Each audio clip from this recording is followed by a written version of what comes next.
Currently we're just west of Alaska, going up through some wind and some waves.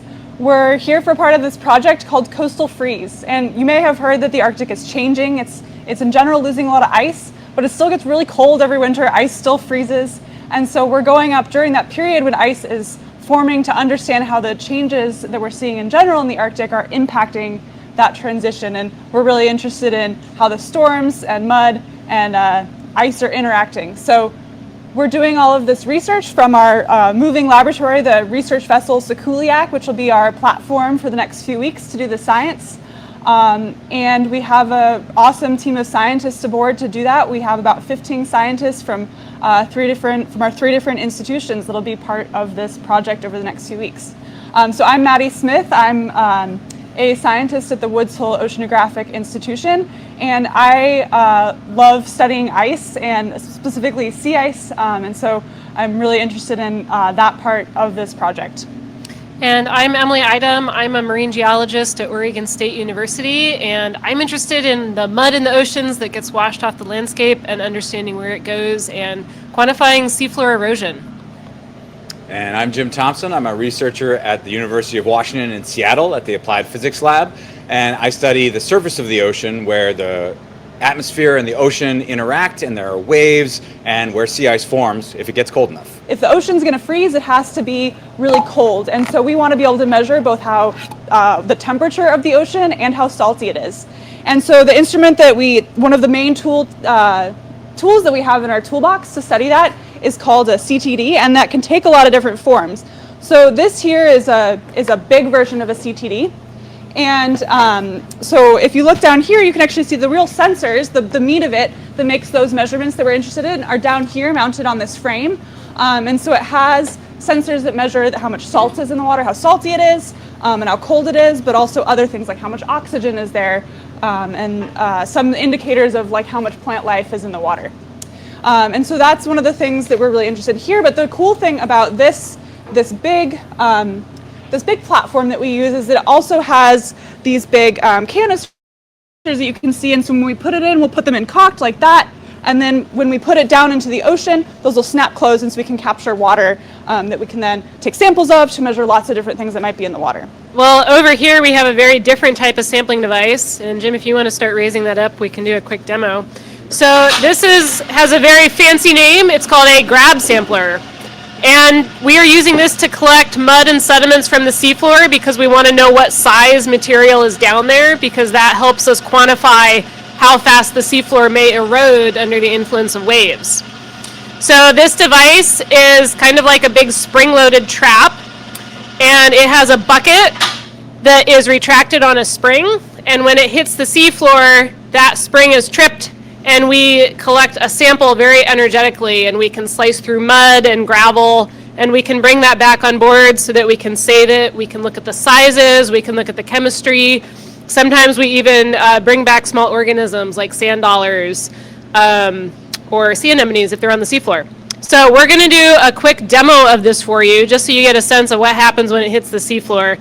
And we're going to use some ice here as our fake seabed sediment. So imagine that this is mud.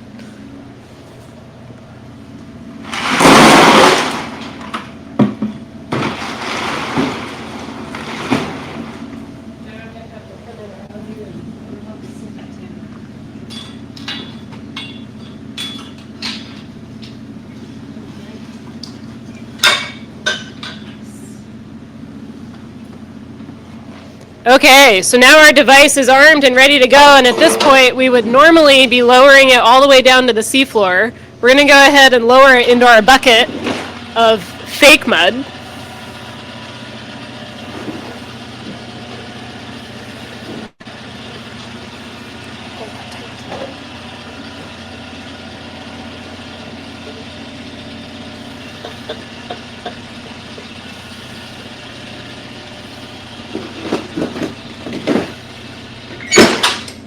And you heard that sound, that was the bucket closing, and so now if we raise it up, we typically at this point bring it back on the ship and see what kind of sample we collected.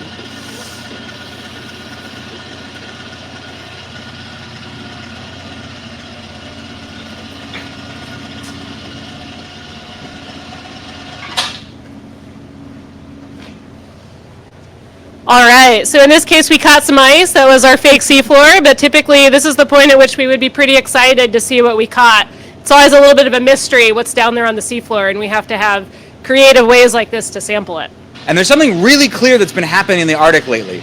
There's been less sea ice, and that means there have been more waves, bigger waves for a longer part of the season. So that's one of the key trends that we're tracking as the Arctic warms up, and there's less ice, there are more waves. More waves means a lot of different things. More waves means more mixing of the ocean. More waves means more coastal erosion, because that coastline was usually protected by the sea ice. But now with less sea ice, more waves, there's more activity at the coastlines. And it's just rougher up there in general when we take ships up there.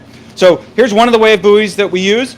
And these ones we make in our lab, so we do a bit of science and technology. We build these buoys here. So the yellow part's like a big life jacket for the buoy, keeps it floating. And then the rest of it has all the sensors on it. So there's some sensors down below, and those measure the turbulence and they measure the currents in the ocean. They do that with a type of sonar, and that's something that sends sound out and can measure how fast the ocean's moving below. They measure the temperature and salinity. So part of that is very similar to what Maddie just showed you with the CTD. We're doing a similar measurement here, but only at the surface. We need the CTD to see down below. We use this to see what's happening at the surface. The other things we have are we have a weather station up here. It tells us how windy it is, what the air temperature is. And we even have a little camera on here, and the camera takes images to tell us what kind of sea ice the buoy is observing. So we'll get up there with a big ship and we'll put out a whole bunch of these, and they let us make measurements that are distributed. They're at many different places at the same time, instead of just only seeing what the ship sees. So the big advantage of these is being able to spread them all out and see what's happening really close to the coast and really far from the coast while the ship goes and does something else. So we'll put these out, and they'll call back to a server in Seattle using this antenna. They'll call every hour and they'll give us their data, and then when we're done, we'll hopefully recover them and we'll get even more data off there that's stored on here. That's one version. We have a small version that we've recently developed that's pretty fun. We call it a micro Swift, because that one's called a Swift. And these micro Swifts are small like this, and they're much cheaper and easier to build. They don't make all the same measurements, but they make a lot of the same measurements, and we're able to build a lot more of these. So we brought a bunch of these, and we'll also put these out. And in fact, some of these have already gone out ahead of time from an airplane. Because they're so small and they've got this cylinder shape, they can go out of a small hole in an airplane and they can be deployed ahead of time by some colleagues from NOAA who run an airplane survey up in this region. So they still float at the surface, they go up and down, and that helps us measure how big the waves are, what direction the waves are coming from. And then they have a little temperature gauge on the bottom, and they have a brand new sensor that we've done with Emily to help us understand how much the water is turbidity. That's the word that says how much sediment is in the water. Is it very brown, dirty water with a lot of sediment, or is it really clear? And we want to know that because we want to know as the ice is freezing, is there sediment getting into that ice? So this is a new measurement that we're able to do with that buoy. We can go outside and have a look at the waves while we're talking about waves. How does that sound? Yeah? Okay. Let's follow me back out here and we'll look at some waves.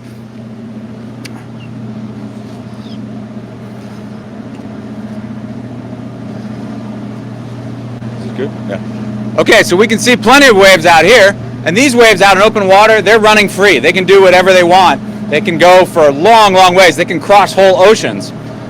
But the waves up in the sea ice, they don't get to go that far because of the ice itself. So we say that the ice damps the waves. It makes the waves smaller. So as freeze up occurs, we have two things constantly happening together. We're making ice, and more ice is forming, and the waves are propagating into that ice, coming into the ice, and they're mixing up the ice, they're stirring up the ice, they're breaking up the ice, but the ice is also affecting the waves. So this is a classic feedback mechanism where the two things are affecting each other, and you have to study the two together to understand them well. If you studied one independently, you really wouldn't understand the whole system. So, and this is a key part of what we're doing, is measuring the waves and the ice formation at the same time, while also measuring how much sediment's in the water to understand how that's all happening together and how we make the ice that will become the winter ice pack and will eventually end up stuck at the coast. So one of the things we're really excited about, in addition to studying the waves and the sea ice, is studying the mud. Because when we get these big storm waves during the fall season as ice is forming, those waves stir up a lot of sediment. And you might wonder why we care about that. It's because when we stir up a lot of sediment off the seafloor, we can make really muddy ice. And we think that muddy ice is actually one of the ways that sediment gets removed away from Arctic systems, and it gets dumped into the really deep part of the ocean basin, and it just piles up there over thousands and millions of years. So we actually want to go study how much mud is getting into the ice. We can tell that it's muddy from satellite images in the spring, but we really need to get out there in small boats like this one and get out there with our sensors to try to collect some of that muddy ice and measure it directly. So this is a little landing craft. This can take us all the way to the shore.